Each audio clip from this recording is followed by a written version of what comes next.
Sizə kimlik burada işləyirlər? Başa düşmədim. Mən Azərbaycan dilini danışıram.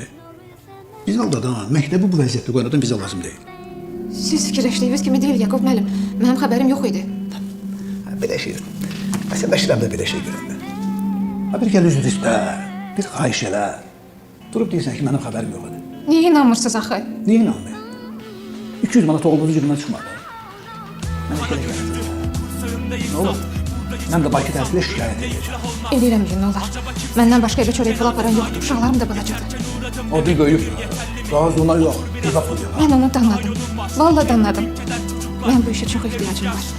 Tək qadınam. Yorursun. Yorursun vallahi. Gedin. 5-6 tane tüp şeker.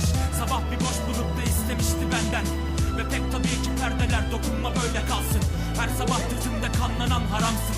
Karar sonra başlar 5 ay boyunca